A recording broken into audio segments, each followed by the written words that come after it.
নেইমারকে যে কারণে নামাতে চেয়েও নামাতে পারেননি আনচেলত্তি।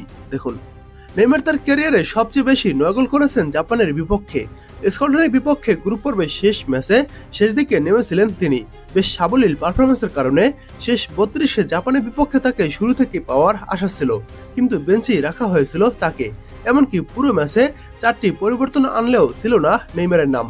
কেন ব্রাজিলের শীর্ষ এই গোলদাতাকে নামানো হলো না, সেই প্রশ্ন স্বাভাবিকভাবে শুনতে হলো কোচ কার্লো আনচেলত্তিকে।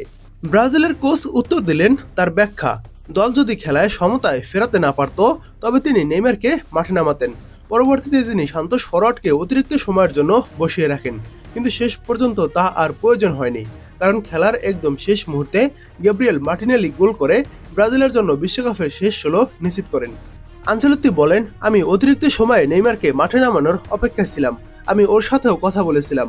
আমরা যদি সমতায় ফেরাতে না পারতাম তবে সে 60 বা 65 মিনিটের মাথায় মাঠে নামতো, কিন্তু আমরা গোল শোধ করার পর আমি দলের কৌশলে কোনো পরিবর্তন আনতে চাইনি, কারণ ততক্ষণে ম্যাচটি আমাদের নিয়ন্ত্রণে চলে আসছিল। কোচ জানান, ক্যাসিমিরো ও লুকাস পাকেতার শারীরিক অবস্থা নিয়ে এখনও নিশ্চিত কোনো তথ্য নেই, এজন্য আগামীকাল পর্যন্ত অপেক্ষা করতে হবে। এরপর তিনি ব্রাজিল দলের প্রশংসা করেন। আমাদের বেঞ্চে ও মাঠে প্রচুর বিকল্প রয়েছে।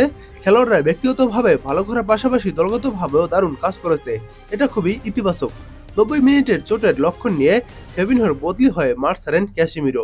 ম্যাচ শেষে তিনি বললেন, আমি ঠিক আছি। আমার অ্যাডাক্টর পেশিতে একটু ব্যথা ছিল, পেশিতে টান ছিল, তবে গুরুতর কিছু না। কষ্টার্জিত এই জয়কে মূল্যায়ন করে আনচেলত্তি বলেন, এটি অত্যন্ত কঠিন একটি ম্যাচ ছিল। জাপান মোটেও সহজ প্রতিপক্ষ নয়। তারা বেশ সুসংগঠিত এবং মাঠে প্রচুর শক্তি নিয়ে খেলে। তবে দিন শেষে জয়টা আমাদের প্রাপ্য ছিল এবং এটাই সবচেয়ে বেশি গুরুত্বপূর্ণ।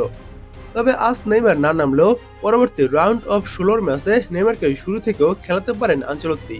এখন দেখা যাক সেই ম্যাচে নেইমার কখন খেলে। তবে আজকে নেইমারকে খেলার নেই এই কারণেই।